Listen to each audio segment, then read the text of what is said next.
que hacía el hermano Stanley aquí, a veces estará aquí domingo también. Vamos a ofrecernos nosotros los que estamos aquí. Llegar temprano, atender en la puerta, porque él siempre recibe a las personas.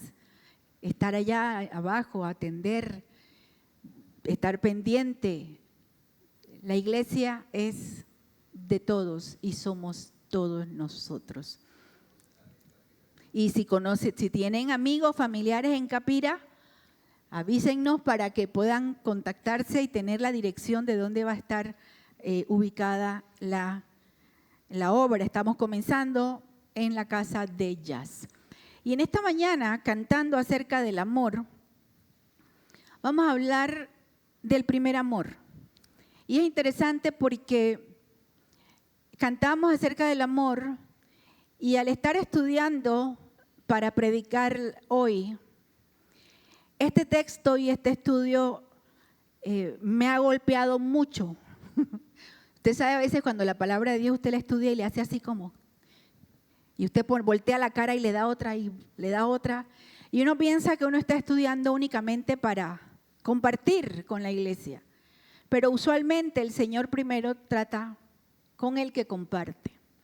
Y yo pensaba, siempre estudiamos o predicamos o nos gusta mucho cantar y hablar acerca del amor de Dios. Cómo disfrutamos pensar que Dios nos ama y que nos ama no importa qué, nos ama con un amor eterno, nos ama y nos sostiene, nos ama y nos provee. Y tenemos una tendencia que es muy humana, de alguna manera, a nosotros quedar en el centro de todas las historias. Usted no ha conocido personas que cuando usted le está contando algo, X cosa que a usted le pasó o que está pasando en Rusia o que está pasando, de alguna manera la persona va llevando la conversación hacia algo que le pasó a ella misma.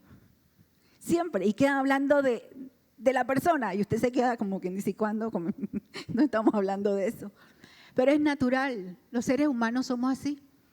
Y hay muchas personas que se han ido a lo largo de la historia y que muchas veces nos pasa, nos vamos poniendo en el centro incluso de la historia bíblica. Todo gira alrededor de mí. Dios me amó, se entregó por mí, me dio a mí, Él es mi pastor y ponemos el mí por delante. Y en función de todo eso es que el amor de Dios es para mí. Y cuando yo leía y estudiaba, yo decía, qué pocas veces nosotros hablamos de nuestro amor por el Señor. Qué pocas veces el protagonista es cuánto amo yo a Dios, si es que realmente le amo. Y nosotros estamos viendo a lo largo de ya algunos meses, los miércoles, aquí presencialmente y se transmite por YouTube, por el canal de YouTube. Hemos estado estudiando y vamos a seguir no sé cuántos meses más a la velocidad que yo voy. Pero bueno, estamos hablando de los eventos finales. Y estamos ya entrando directamente a estudiar el libro Apocalipsis. Y en este estudio quiero hablar durante algunos domingos, conforme el Señor me dirija, acerca de los mensajes que aparecen en el libro Apocalipsis, los 7 mensajes que el Señor le dirige a 7 iglesias en Asia Menor. Y para eso yo quiero invitarles,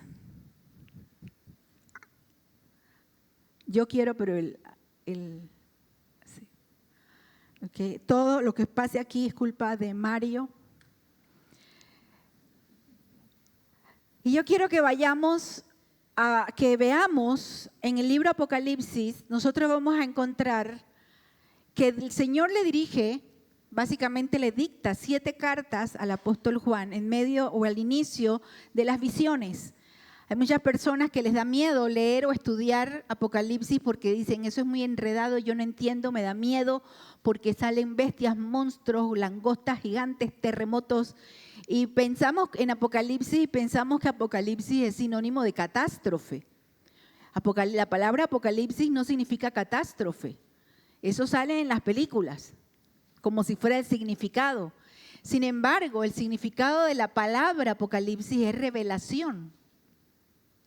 Y revelación como cuando usted tiene una escultura y esa escultura o esa placa está cubierta con un lienzo, con una sábana, con una tela, y usted levanta para que se vea y usted le quita la tela, le quita la cubierta y usted revela lo que hay allí debajo. Ese es el significado del concepto Apocalipsis en griego, es revelación. Por eso es que cuando comenzamos a leer el libro comienza diciendo, esta es la revelación. Entonces, lo que Juan recibe, el apóstol Juan, que es el autor, el escritor, recibe de parte de Dios, es una visión o una serie de visiones que le revelan el plan de Dios hacia el final de los tiempos. Es por eso este es inclusive el único libro que cuando usted comienza a leerlo, miren que le voy a leer lo que dice en el verso 3 del capítulo 1. Dice, dichoso el que lee y dichosos los que escuchan las palabras de este mensaje profético y hacen caso de lo que aquí está escrito, porque el tiempo de su cumplimiento está cerca. Es el único libro que promete bendición por leerlo, por escucharlo, por guardarlo en el corazón y por obedecerlo. O sea, aunque está implícito que uno debe obedecer toda la palabra de Dios, aquí nos lo dice de una manera explícita. Bienaventurado, dichoso el que lee y el que guarda las palabras de esta profecía. Entonces Juan recibe de parte de Dios mensaje que tenía que ver con el pasado, el presente y el futuro. Y mucho del futuro no se ha cumplido todavía. Y estamos esperando y estamos viendo el cumplimiento de las profecías en Apocalipsis. Pero comenzando en las primeras revelaciones, el Señor le dicta a Juan 7 cartas a 7 iglesias que estaban agrupadas en la provincia que se conocía como la provincia de Asia Menor. Era una de las provincias en el siglo, estamos hablando del siglo I después de Cristo, era una de las provincias que pertenecían al Imperio Romano. Se llamaba Asia Menor. Y en ese momento en que Juan escribe alrededor del año 95 después de Cristo, o sea, ya había pasado, estaba terminando el primer siglo, la iglesia en general, los cristianos, los apóstoles habían llevado el evangelio por todo el imperio y había muchísimas iglesias. Y sin embargo, el Señor se detiene a enviar cartas solo a 7 de ellas. Se considera que el Señor tomó estas cartas, por un lado, porque estaban dirigidas, número 1, a la iglesia que originalmente está allí. Cuando dice a Éfeso, a Esmirna, a Pérgamo, está a esa iglesia en particular. Y luego, cada uno de estos mensajes tiene una aplicación que es universal a todas las iglesias a lo largo de todos los siglos. Porque vamos a encontrar que hay características que tienen estas iglesias que se encuentran a lo largo de todo el mundo y de todos los tiempos. Y por otro lado, también los mensajes a estas iglesias tienen una aplicación individual al corazón de cada uno de los creyentes. Entonces, cuando nosotros estudiamos o leemos estas cartas que están en el capítulo 2 y 3, nosotros vamos a encontrar más o menos un patrón como una carta. Es que tienen las cartas, tienen una dedicatoria o un saludo, hay una descripción en cada una de ellas del Señor. El Señor es el que está dirigiendo la carta, el que está mandando la carta, entonces se presenta. Y se presenta en cada una con una característica o un atributo particular del Señor Jesús. Vamos a encontrar que hay elogios o palabras de aprobación de parte de Dios para la mayoría de las iglesias. También vamos a encontrar denuncias que hace el Señor, o reclamos o llamadas de atención. Vamos a encontrar palabras de exhortación, palabras de advertencia y vamos a encontrar promesas. Esa es la estructura que tienen todas estas cartas. Y las cartas están escritas en pocos versos. Por ejemplo, la que vamos a ver hoy son 7 versos. Entonces está en pocos versos estas cartas y todas tienen más o menos esta estructura. Y en el día de hoy yo quiero comenzar viendo el mensaje a la iglesia de Éfeso.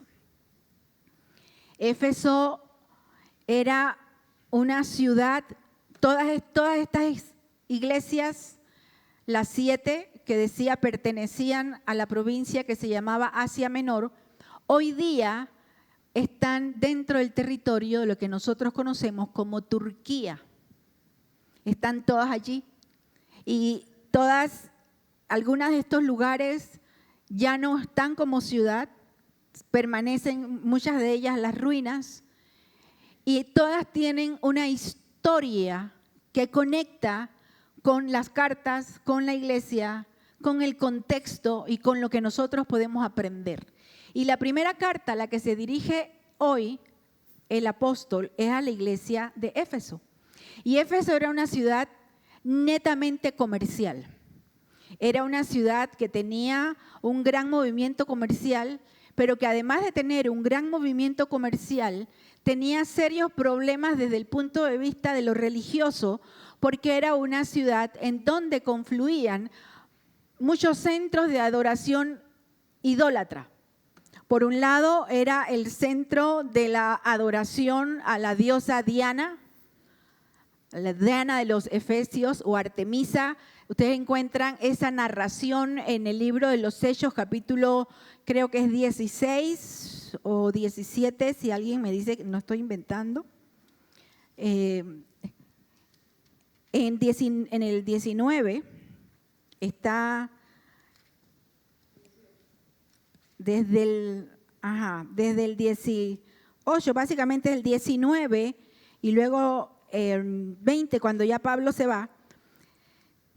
Nosotros encontramos que Pablo fundó una iglesia en Éfeso y se encontró con el gran centro de adoración a la diosa Diana. Tanto era la adoración a esta diosa que, entre comillas, es la misma diosa que aparece en los diferentes puntos de la geografía mundial y geografía histórica de los imperios, aparece como la diosa de la fertilidad y del amor.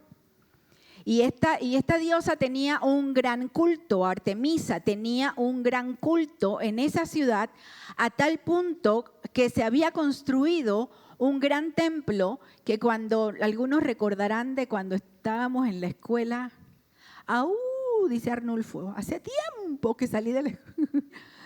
Cuando estábamos en la escuela que nos enseñaban las 7 maravillas del mundo antiguo, ¿se acuerdan? Se hablaba de las pirámides de Egipto y se hablaba en el Coloso de Rodas. Entre esas maravillas estaba el templo de Artemisa y ese templo de Artemisa estaba en Éfeso. ¿Y por qué era un movimiento comercial? Usted lee en el libro de los Hechos que había toda una industria alrededor, se hacían muñecos de plata, había libros de hechizo y de encantamiento, había un gran movimiento de ocultismo y de brujería alrededor del culto a esta diosa. Pero además de eso, en Éfeso había no uno, sino 2 templos dedicados a los emperadores de Roma. Entonces era una ciudad en donde había un gran movimiento comercial, porque también tenía muchas conexiones con otras ciudades, y por otro lado, un gran problema desde el punto de vista de lo religioso o lo espiritual. Y en ese lugar va Pablo y lleva el evangelio y levanta una iglesia. Y esa iglesia en la que Pablo trabaja y levanta se convierte en una iglesia poderosa, una iglesia en donde Pablo les encomienda al Señor, lo felicita de alguna manera.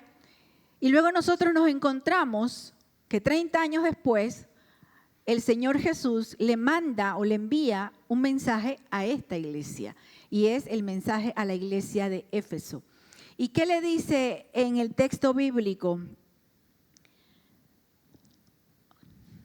Yo creo que esto en serio vamos a necesitar uno nuevo o una mano nueva.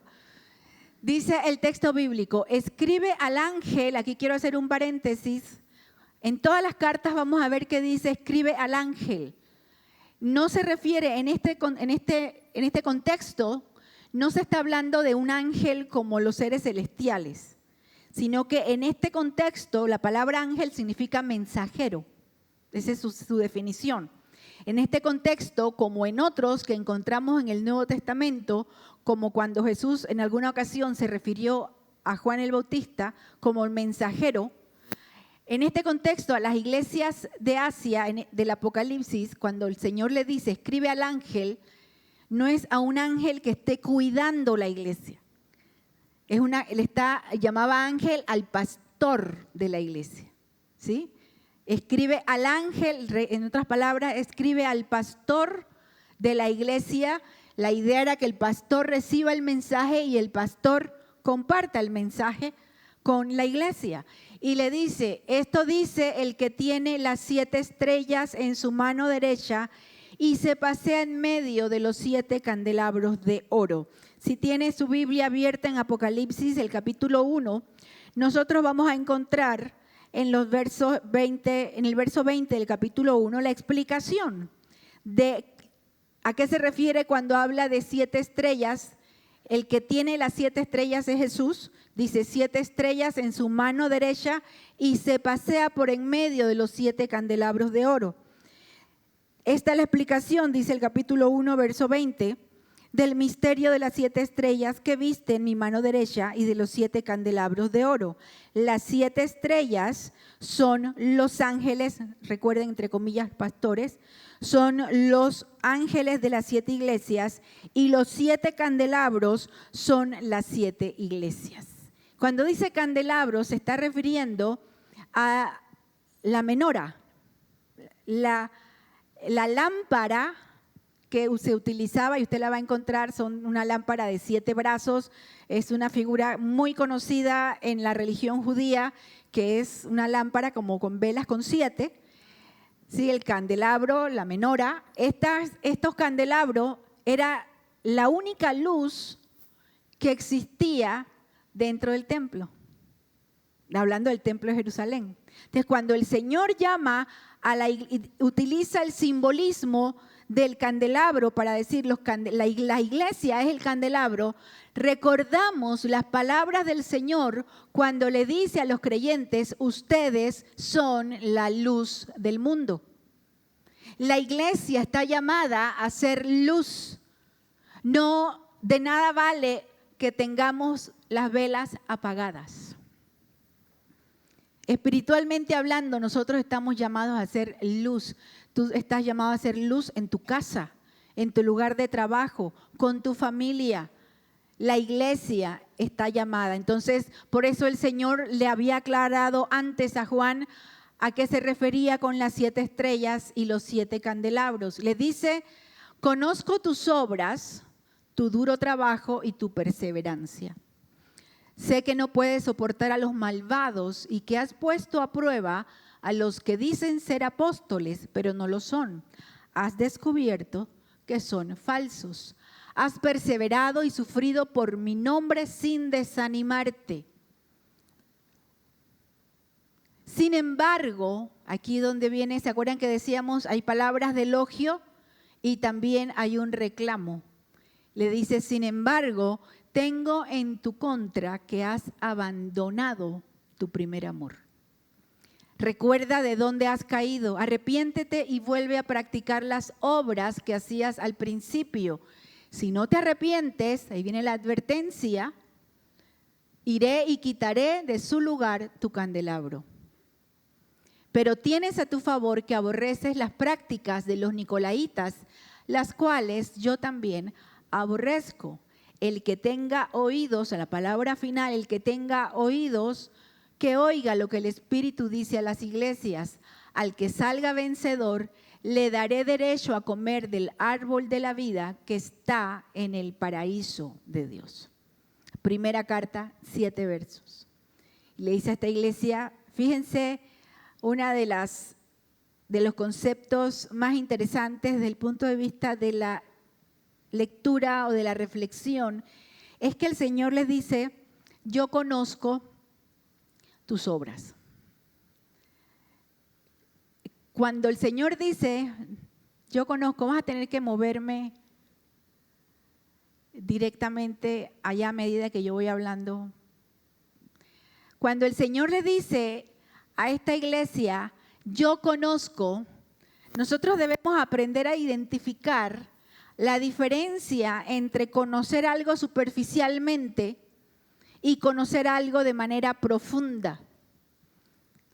Nosotros muchas veces conocemos algo superficialmente.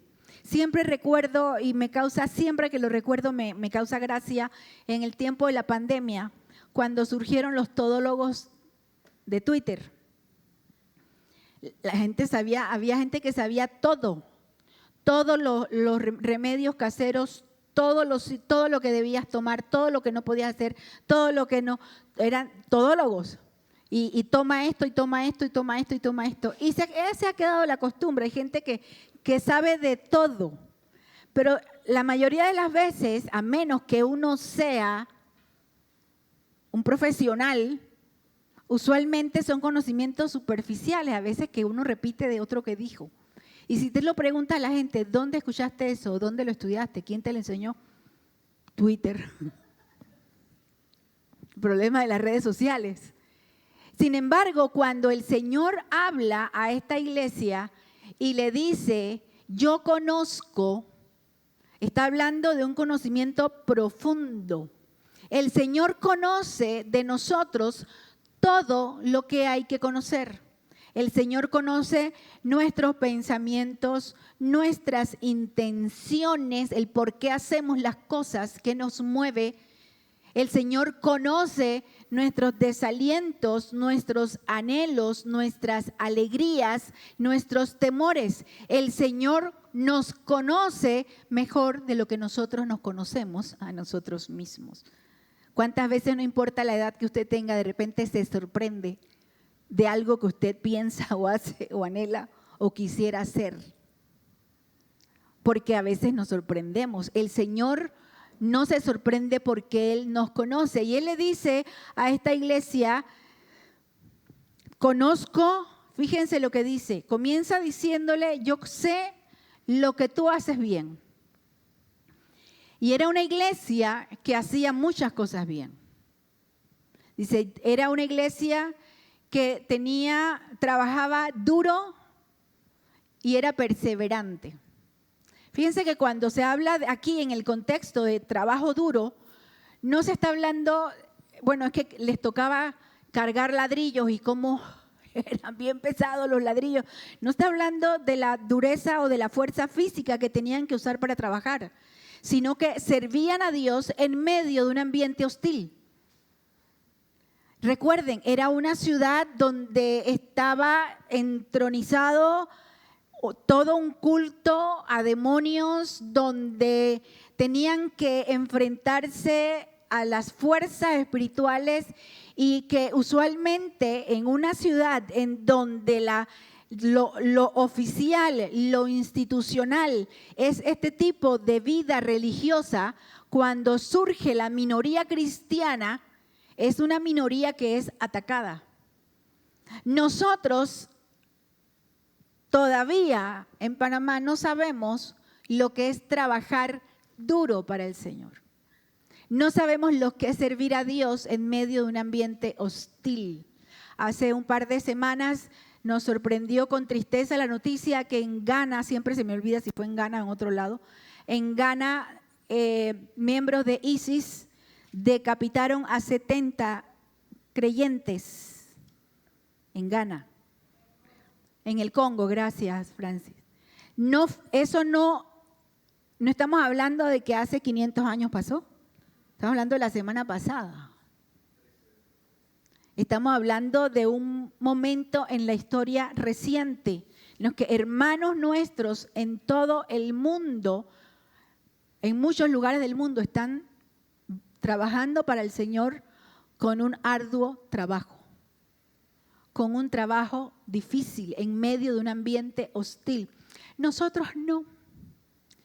Nosotros hasta ahora tenemos el viento a favor, diría uno, ¿no? Todo se nos facilita. Estaba viendo un video que me envió Scarlett esta mañana de un grupo de hermanos en China que recibieron su primera Biblia. Incluso lo iba a traer para ponerlo en él, pero se me chispoteó. De un grupo de hermanos en China que reciben su primera Biblia. Y la emoción, la alegría, el desborde de gratitud de estos hermanos rompiendo las cajas, cada uno abrazando su Biblia, y lloraban. Y una decía, este es el día más feliz de mi vida, porque al fin tengo la palabra de Dios. Nosotros tenemos hasta 100 Biblias en casa. 10, 5, 8, en el teléfono. Y ni siquiera nos damos por enterados el privilegio que implica el tener una Biblia con nosotros. Hay hermanos que en medio del duro trabajo, como la iglesia en Éfeso, es una iglesia y son creyentes que perseveran. Perseverar es eso, es seguir adelante en medio de o a pesar de, o con las circunstancias difíciles. A veces la circunstancia difícil no es que haya un ambiente hostil, sino que la circunstancia difícil nace de uno mismo. A veces hay personas, hay creyentes que tienen enfermedades crónicas o que tienen enfermedades o situaciones difíciles en su casa. Hemos conocido personas que se convierten al Señor y son los únicos cristianos en su familia. Y enfrentan una oposición férrea dentro de la casa. Y es cuando antes no los invitaban para nada, los domingos a nada. Pero ahora que se convirtieron, ay, este domingo te queremos invitar a esto. ¿Y para qué vas a esa iglesia? Si, mira, la familia es importante. Y antes nunca los invitaban. Pero ahora el domingo es el día de la familia. El domingo es el día de desayunar pancakes. El domingo es el único día que me levanto tarde. El domingo es mi día para dormir. Y puedo decir domingo como puedo decir cualquier día que sea día de congregarse, porque hay iglesias que no se congregan domingo en la mañana, sino en otro día, en otro horario. Y hay quienes enfrentan la oposición interna en el ambiente del hogar o en el ambiente del trabajo y aún así perseveran. Se mantienen fieles al Señor. Luego le sigue diciendo lo que hacían bien. Sé que no puedes soportar a los malvados y que has puesto a prueba a los que dicen ser apóstoles, pero no lo son. Has descubierto que son falsos. Y cuando dice a los malvados, aquí tenemos que entender siempre este concepto.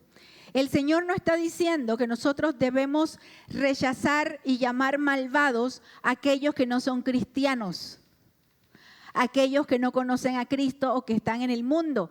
Al contrario, la palabra dice, ¿cómo van a convertirse si no hay quien les predique? Si nos mudamos a Marte porque no soportamos a la gente que es mala en el mundo, ¿quién les va a predicar? ¿Quién les va a hablar de Cristo?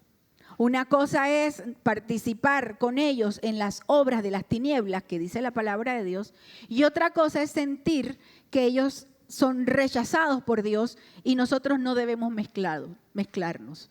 Cuando habla de los malvados se refiere a que llegaban, si había personas dentro de la congregación inclusive que vivían en pecado, que estaban mal, que hacían maldad, que hacían daño. La iglesia en Éfeso se paraba firme y decía, un momentito, ¿cuáles son tus intenciones? ¿Qué es lo que pasa contigo? ¿Qué es lo que quieres?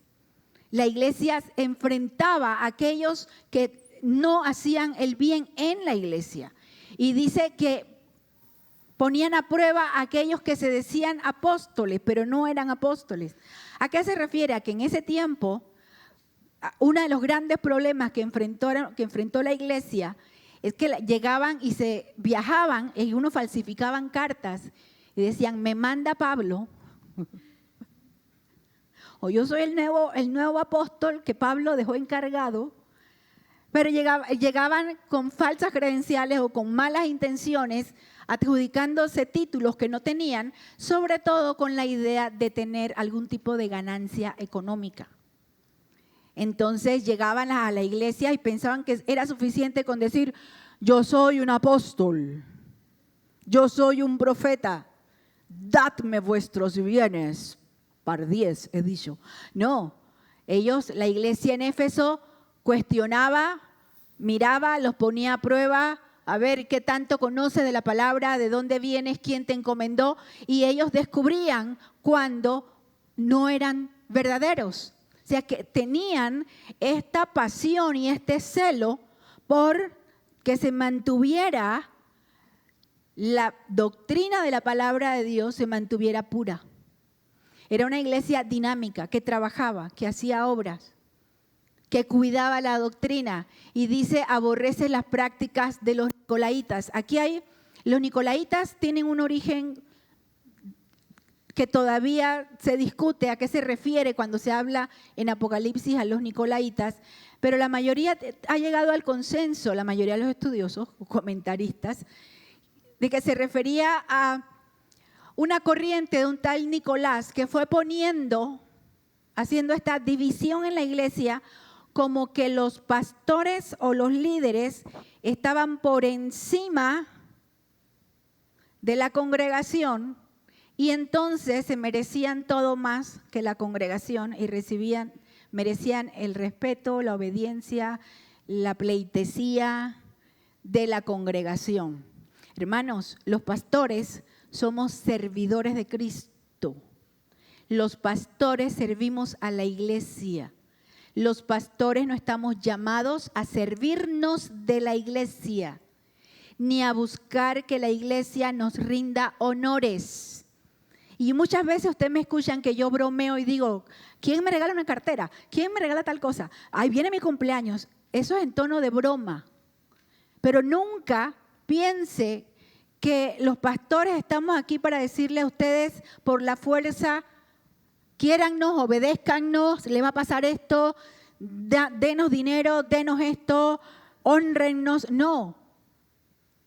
Y esto parece que era la práctica de los nicolaitas, que se fue imponiendo y que por supuesto fue degenerando en un problema que todavía hoy se ve cuando en diferentes lugares del mundo usted puede encontrar que personas del clero, de X clero, se posicionan por encima como los intermediarios entre Dios y los hombres. Es como que yo le dijera a Katia, si no oro por ti, Dios no te va a escuchar. Tengo yo que orar por ti. No, solo hay un mediador entre Dios y los hombres y ese es Jesucristo hombre.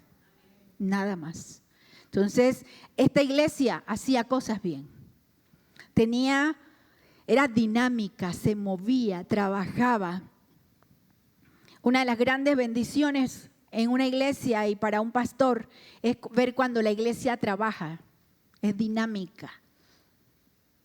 Cuando se mueve para evangelizar, cuando hay actividades, usted ve que están trabajando, cuando usted ve que se mueven los maestros, los niños, se mueven los músicos, cuando hay ese movimiento de servir, cuando hacemos un retiro, cuando hacemos esto y la iglesia está involucrada. A veces la iglesia entiende tanto el concepto del servicio que uno no tiene que estarlos empujando. Es decir, por favor, te suplico que me ayudes, te suplico que hagas, te suplico, sino que la iglesia misma va desarrollando un estilo de servicio, una cultura de servicio, porque es lo que le agrada al Señor.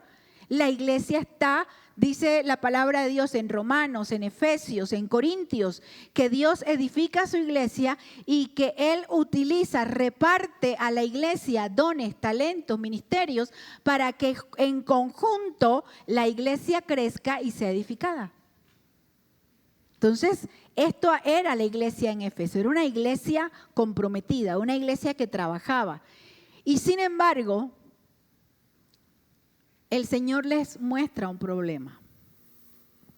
Y es interesante porque uno dice, has dejado tu primer amor. Y uno pudiera decir, pero bueno, ¿cuál es el gran problema de dejar el primer amor?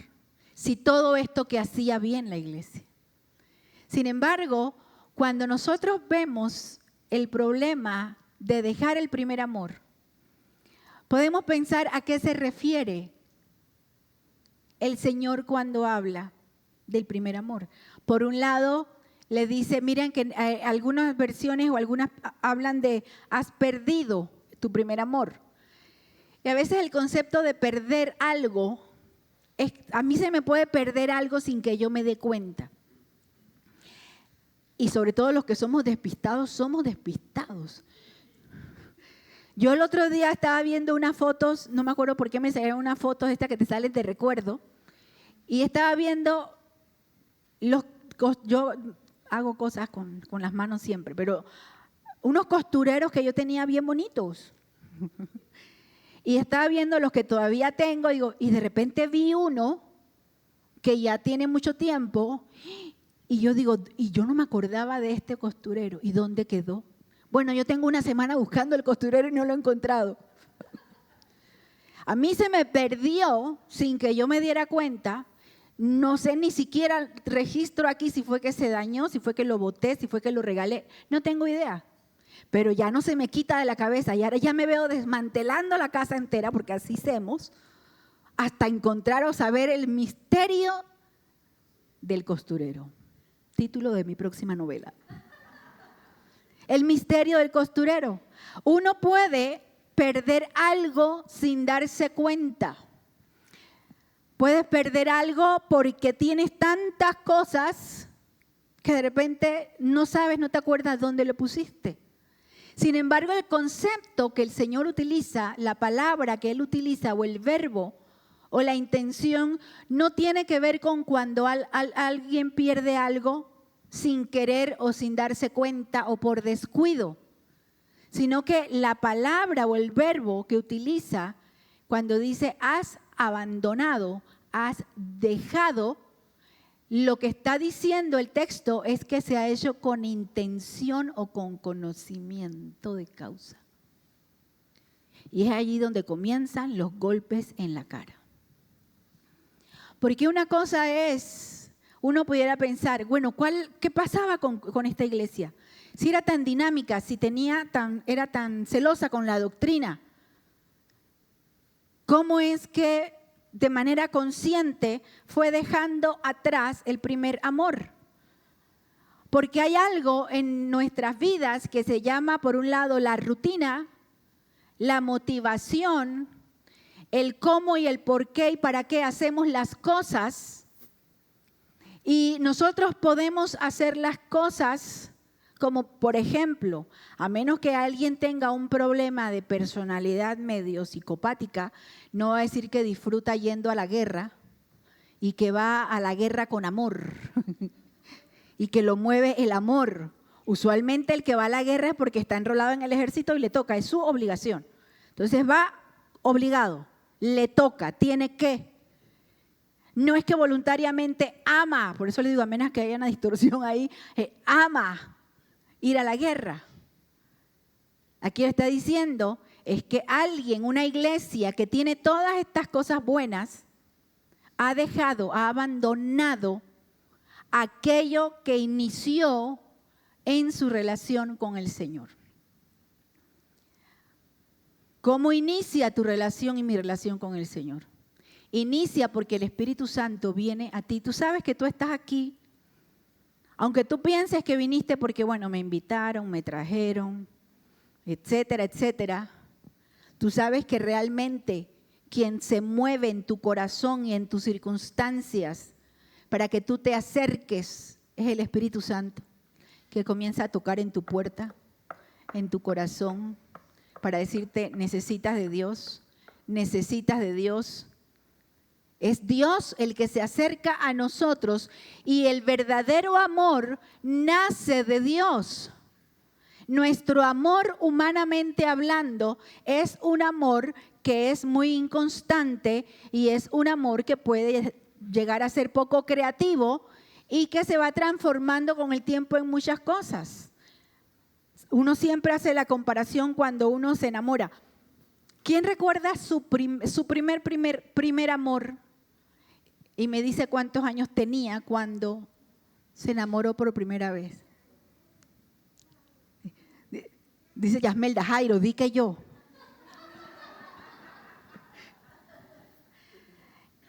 Hay estudiosos que dicen que el primer amor y canciones, ¿no? Que el primer amor nunca se olvida. Eso depende de si fue realmente el primer amor. Ese amor que no olvidas, esa conexión con una persona, esa emoción, ese estoy dispuesto a vivir contigo como sea y lo que sea y luchamos juntos. Yo siempre digo a la gente, cuando uno está en ese proceso de enamoramiento, uno dice, contigo me iría a vivir debajo de un puente, contigo pan y cebolla, contigo a donde nos lleve el viento. Y ese es el enamoramiento, cuando ya surge y te dicen, bueno, está bien, pues pan y cebolla. ¿Y el filete?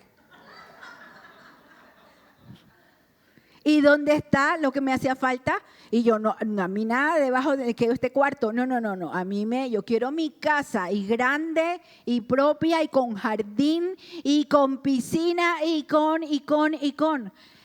Lo que mueve la emoción del primer amor, usualmente en términos humanos, va cambiando y se va apagando porque surge precisamente de la emoción primaria. Por eso el verdadero primer amor y el verdadero amor es el que surge de parte de Dios. La Biblia dice en Primera de Juan que Dios es amor y que todo lo que procede de parte de Dios viene a nosotros por su amor. Por eso les digo, es tan fácil cantar, predicar, estudiar y enseñar y motivarnos cuando pensamos en el amor de Dios. Porque decimos, Dios me ama, qué hermoso es que Dios me ame a pesar de mí. Pero cuando nosotros volteamos la moneda y nos preguntamos, ¿cuánto amo yo a Dios? Nos podemos decir, ¿realmente estoy amando a Dios? ¿Te acuerdas cómo era cuando recién conociste al Señor? Cuando querías estar en todo lo que tenía que ver con el Señor, te levantabas a orar, ponías alabanzas, estabas emocionado, querías contarle a todo el mundo lo que Dios estaba haciendo en tu vida y había esas ganas de y ese enamoramiento con el Señor. Le amabas, le amábamos con un amor que incluía todo lo que nosotros éramos, todo lo que nosotros teníamos. Y muchos de nosotros, me incluyo, llegábamos a decirle, Señor, donde tú me mandes yo voy a ir. Como tú quieres que yo viva, yo voy a vivir. Lo que tú quieras que yo haga, yo lo voy a hacer. Y si tengo que renunciar a todo, voy a renunciar a todo por ti. Y yo me pregunto, después de 55 años de haber hecho esa oración, ¿le diría yo hoy al Señor, donde tú me mandes voy a ir? Lo que tú quieres que yo deje, lo voy a dejar. Lo que tú quieres que yo haga, lo voy a hacer. O ya hay una condición en esa oración. Señora, donde tú quieras mandarme, pero no me mande a los lugares donde tú sabes que. Señor, donde tú quieras que yo vaya, pero Señor, tú sabes que necesito para poder llegar allá un carro bueno.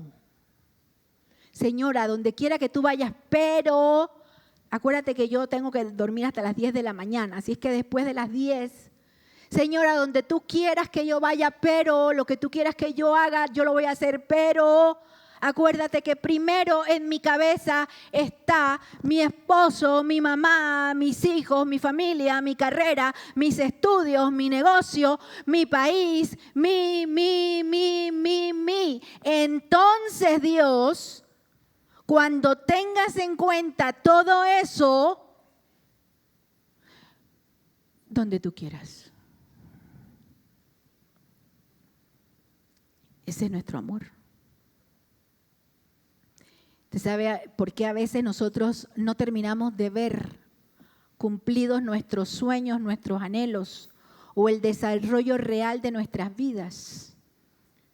Porque nosotros no estamos amando al Señor por sobre todas las cosas. Y uno dice, bueno, ¿cómo me doy cuenta? Hay muchas señales que nosotros podemos pensar, bueno, estaré perdiendo mi primer amor, estaré dejando de lado. Esta iglesia probablemente fue dejando el primer amor porque fue considerando es más importante que vayamos a evangelizar, es más importante que haya orden en el culto, es más importante que los niños tal cosa, es más importante que la doctrina, es más importante estar cazando falsos apóstoles, es más importante. Y fue dejando el primer amor, esa emoción de amar al Señor con toda su fuerza. ¿Cómo nos damos cuenta? Pregúntate, señales, de repente pueden pasar horas y hasta días que no piensas en Dios. No me contestes. Como les digo, han sido como, ¿tienes un fuerte anhelo de pasar tiempo con el Señor? ¿Tienes apetito por leer la palabra? O para ti leer la palabra es un trabajo que la iglesia te dice, hay que leer la Biblia, y todo esto así. O el teléfono. Y pones en el teléfono y y por ahí mismo nos vamos a los memes. Igual con la oración, igual con la alabanza, con la adoración. Cuando estás adorando al Señor, sientes que te están obligando, que te molesta que el que está aquí adelante te diga, canta, anímate, levanta las manos. Usted no sabe lo que se siente cuando uno está acá adelante. Y uno está como luchando para que la iglesia, por favor, adora, levanta tus manos, canta al Señor, bendice al Señor. Y de repente estamos así. Next. ¿Por qué nos cuesta? Y a veces decimos, es que es personalidad, pastora. Usted tiene que respetar que cada uno tiene su estilo. Yo no digo que no, cada quien tiene su estilo.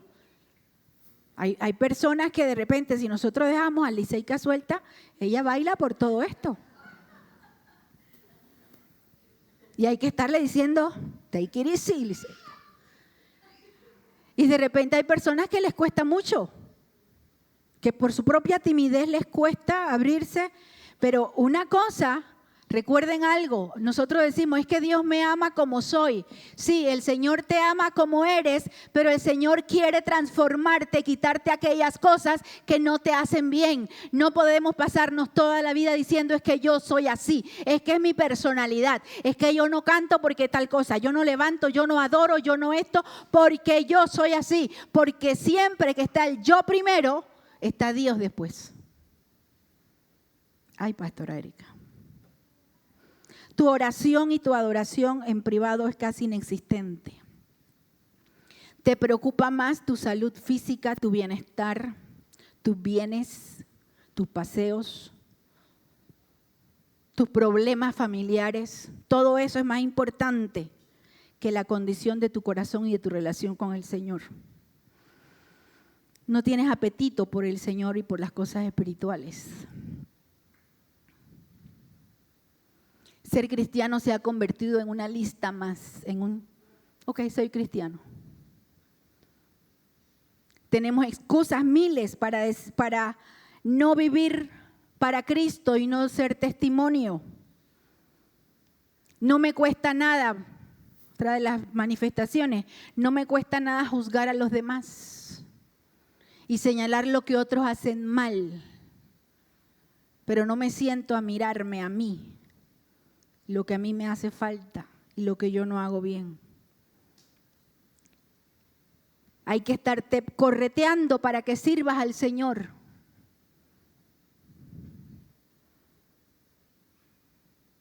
Y piensas que eso le toca a otros, pero a ti no, a menos que te obliguen. O llegas a decir, bueno, si no hay más remedio, pastora, póngame pues. No, no te pongo. Si no tiene a nadie más, pues ni modo. No, porque es que yo estoy muy ocupado, yo estoy muy ocupada. ¿Y cuántas de tus ocupaciones tienen que ver con tu servicio y con tu relación con el Señor? ¿Cuántas de tus ocupaciones? Puedes hablar con los demás de cualquier cosa. con la gente en tu trabajo, con la gente en tu familia. Puedes hablar de cualquier cosa, de política, de la familia, del fútbol, de los deportes, de las guerras que hay, de lo que está sucediendo, menos de Cristo.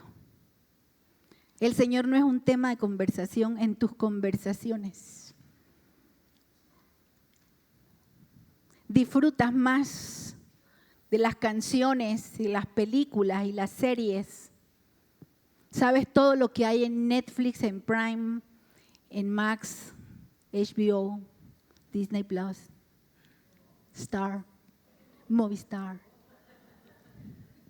ViX. Yo tengo que saber de todo, hermanos. Disfrutas más. Te sabes lo que los estrenos, los no estrenos, lo que ya es viejo. Te sabes quiénes se ganaron el Oscar, por qué esa película no, cuál es te sabes todo eso. Pero que te pregunten algo de la palabra o algo de la vida del Señor o algo de... No solamente no tienes idea, sino que no te interesa. No te llama la atención. Y así nosotros pudiéramos enumerar y sobre todo pensar, ¿fue en algún momento de mi vida cristiana esto importante para mí y ahora no lo es? ¿Será que hemos abandonado el primer amor? ¿Será que si el Señor le pone nombre a esta carta y dice, escribe al ángel de la iglesia donde se congrega Erika Harris, para poner mi nombre y no el tuyo? ¿Será que el Señor tendría este reclamo para nosotros el día de hoy? Y luego que el Señor les dice, pero tengo contra ti que has dejado tu primer amor. Entonces le dice, lo exhorta y le recomienda y le dice, recuerda. Fíjense que en estas expresiones de exhortación, las formas verbales son todas en imperativo. ¿Qué es una forma verbal en imperativo? Es una orden. No es una sugerencia, es un mandato. Cuando no es un imperativo, uno le puede decir, por ejemplo, ustedes saben que mi esposo me hace café todas las mañanas. Una petición sería, ¿me haces café? ¿Me puedes dar café? Un imperativo de orden es, dame mi café. Una orden. El Señor le ordena a la iglesia y le dice, número 1, recuerda de dónde has caído. En otras palabras, acuérdate cómo eras, cómo funcionabas, qué te movía, qué te motivaba, qué te alegraba en el Señor y arrepiéntete. Y cuando habla de arrepentirse, hemos hablado en otras prédicas que es un cambio de dirección, pero aquí va más allá de solamente poner el cambio de dirección. Aquí habla de un cambio en la mente, la manera de pensar. Sí, el amor que nosotros tenemos para servir a Dios, ¿de dónde viene? De Dios. Entonces, si viene de Dios, ¿cómo es que yo he dejado el primer amor? ¿Cómo lo he abandonado? Cuando yo he hecho así y he dejado de buscar a Dios, he dejado de funcionar bajo la unción del Espíritu Santo, he apagado al Espíritu de Dios porque no me interesan las cosas de Dios, entonces es cuando mi mente deja de funcionar de acuerdo a, como dice Pablo, según la mente de Cristo, y mi mente comienza a funcionar según los principios míos, humanos, y de la sociedad en donde yo me muevo, y de la cultura en donde yo me muevo. Entonces el Señor le dice, cambia esa manera de pensar, cambia tu enfoque, cambia tu objetivo, cámbialo. Y luego le dice, no te quedes solo con recordar, no te quedes solo con cambiar tu manera de pensar, sino que vuelve a la práctica de aquellas obras que has dejado. Todo eso que enumeramos del amor a Dios, de la relación con Dios, de la adoración, del servicio, de la motivación, vuelve a eso.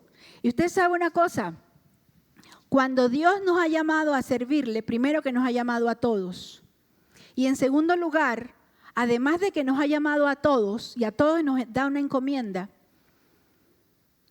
también dentro de la iglesia, Dios llama de manera particular a personas para que les sirvan y les da talentos. Y algunos, dice Pablo a los Efesios precisamente, que algunos Dios constituyó apóstoles, profetas, maestros, evangelistas. Algunos dentro de la iglesia, el Señor los llama y les da dones específicos. Y a algunos les dio la capacidad para presidir en la alabanza, para ministrar en la alabanza, para ministrar en la consejería, para ministrar en la adoración, para ministrar en la administración, para predicar, para enseñar. Y a esos, cuando Dios nos llama, uno deja de hacerlo. Jeremías dijo, ay de mí. Yo intenté, dice Jeremías, yo intenté dejar de predicar. Yo intenté, porque los mensajes de Jeremías eran bien duros. Yo quise dejarlo. Dice, pero el Señor me sedujo. Otra vez el concepto del amor. El Señor me enamoró. Yo no puedo dejar. Y cuando uno tiene un llamado de parte de Dios, si Dios te ha llamado a ministrar en alabanza, Dios te ha dado la capacidad para cantar, te ha dado la capacidad para enseñar, te ha dado la capacidad para desarrollar habilidades, te ha dado la capacidad para formar a otros, para dar consejería. No te resistas, no apagues el amor de Dios, no abandones el llamado de Dios, sino que vuelve a las primeras obras. Porque aunque te vaya muy bien, aunque tengas éxitos profesionales, económicos, de relaciones, etcétera, etcétera, etcétera, y aunque haga una estatua en tu nombre y ponga una plaquita en honor a fulano de tal que hizo grandes cosas por este país, a pesar de todo eso, si tú no cumples el llamado y el amor de Dios en tu vida, nunca te sentirás satisfecho, porque solamente el amor de Dios es en nuestras vidas la plenitud que todo lo llena en todo. Por último, la promesa. Recuerden que las cartas tienen una estructura. Y en la carta le dice al que venciere, porque no se queda en llamarle la atención y decirle dejaste tu primer amor, sino que lo exhorta a regresar a la iglesia y luego les dice al que venciere, o sea, al que persevere, al que sea fiel. Y le da, en todas las cartas encontramos promesas de parte de Dios. Y aquí le dice, le daré derecho a comer del árbol de la vida que está en el paraíso de Dios. En Apocalipsis nosotros vamos a encontrar que reaparecen algunas de las figuras que en el Génesis habían quedado en suspenso. ¿Ustedes se acuerdan cuando Adán y Eva pecaron? Génesis capítulo 3. Y Dios los expulsa del Edén y dice para que no coman del árbol de la vida y vivan eternamente. Y hay quienes dicen, pero ¿por qué Dios les impidió comer del árbol de la vida? Si era para que vivieran y no murieran. Precisamente para que no vivieran eternamente en pecado, porque había entrado el pecado. Ahora con la obra de Cristo, libre la iglesia del pecado, el Señor le dice al que persevere, al que venza, al que se afirme en el primer amor, al que no se quede con que solo la iglesia o vivir para Dios es una lista de obligaciones o es una agenda llena o es una gran cantidad de actividades. Nosotros pudiéramos hacer actividades todas las semanas y tener un concierto y tener esto y tener esto y tener esto y tener esto y seríamos los mismos 5.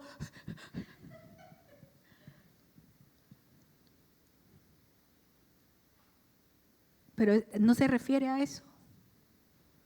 Se refiere a que cuando amamos al Señor, Él es nuestro deleite. Y ya no vamos a Él obligados. Ya no le servimos como que fuera una imposición. Ya no sentimos lo que parte de la iglesia como decir, ay, otro domingo más y yo tenía tantos planes, pero si no voy la pastora me va a decir. Sí, yo voy, pero es que 10:30 es muy temprano. Pastora, ¿por qué no comenzamos como a las 11:30? Cuando regresamos de la pandemia comenzamos a las 11:30. Igual llegaban a las 12:30. No tiene que ver con la hora, con que se ponga la reunión.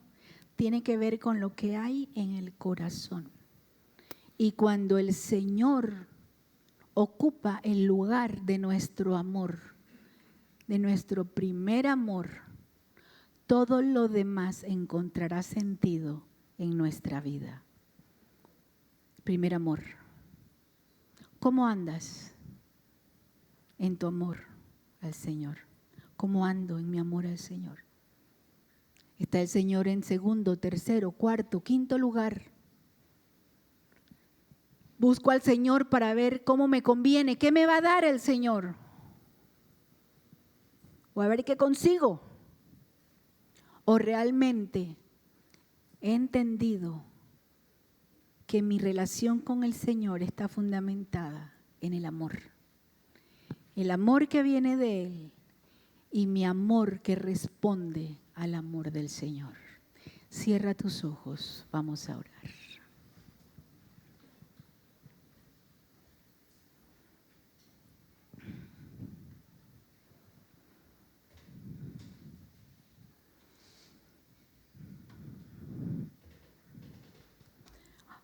¿Cómo está tu amor?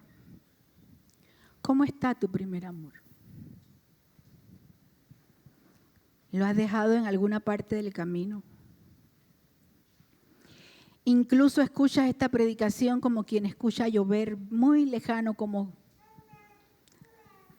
no hay algo que logre conmoverte. ¿O piensas que amas al Señor porque eres muy activo, eres muy celoso en la doctrina?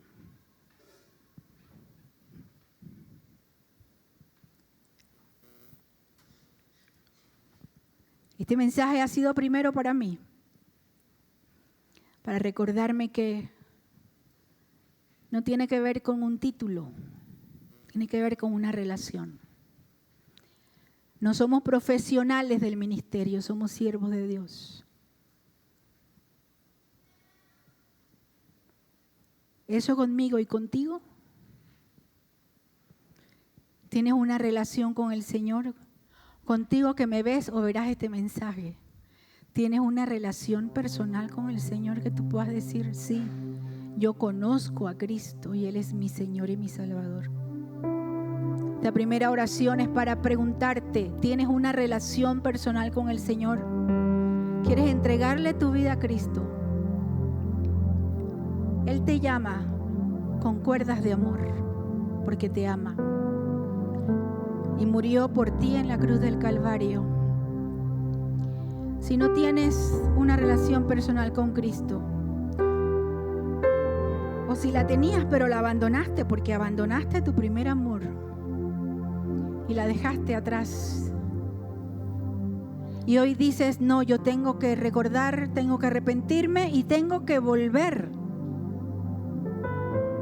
Si tú quieres que oremos por ti, levanta tu mano. Porque es día de regresar con el Señor, es día de entregarle tu vida a Cristo. Y si ya tienes una relación con el Señor que es personal, pero estás de repente ahorita pensando, esta prédica no es conmigo, ya yo tengo muchos años de caminar con el Señor. Ya yo hice todo lo que había que hacer, ya yo fui a donde tenía que ir. Ya estoy haciendo lo que debo hacer. Pero no te conmueve absolutamente el pensar si realmente estamos amando al Señor conforme Él dice que le amemos. yo te invito a que sea un momento de reflexión. Una reflexión muy personal y muy individual. Y yo te invito a que ores allí donde estás y que le digas al Señor: Señor, yo necesito recuperar lo que he dejado, lo que he perdido, lo que he abandonado. Yo necesito cambiar mi manera de pensar. Yo necesito ponerte a ti en primer lugar, pero con amor, que la motivación sea amarte. Yo te invito a que tú ores. Esa oración es tuya con el Señor. Y que te pongas de pie en esta mediodía, mientras oras. ¿Qué talentos, qué dones, qué te ha dado el Señor? ¿Por qué seguimos al Señor? ¿Qué buscamos? ¿Cuál es la intención de nuestro corazón? ¿Hemos entendido que se trata de amor? No solamente de dame tu amor a mí, Señor, sino yo quiero amarte. Señor, en esta hora estamos en tu presencia. Espíritu Santo, necesitamos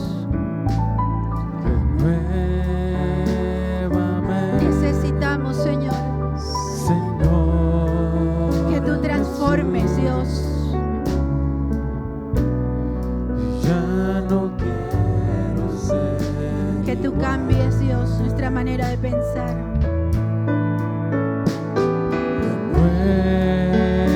Renuévame, Señor Jesús. Pon en mí tu corazón, porque todo lo que hay dentro de mí, porque todo lo que hay dentro de mí necesita ser cambiado. necesita ser cambiado, Señor, Porque todo lo que porque hay todo lo que hay dentro de mi corazón necesita más de ti. díselo una vez más: renuévame, Señor Jesús. Renuévame, Señor Jesús. Ya no quiero ser igual. Renuévame, Señor Jesús. Pon en mí tu corazón, porque todo lo que hay, porque todo lo que hay dentro de mí necesita ser cambiado, Señor, porque todo lo que hay dentro de mi corazón necesita más de ti. Dile: Señor, yo necesito más de ti. Yo necesito que tú toques mi corazón. Necesito que transformes, que muevas, que restaures.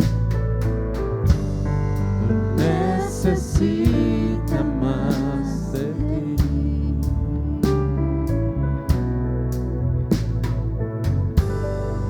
Necesita más de ti.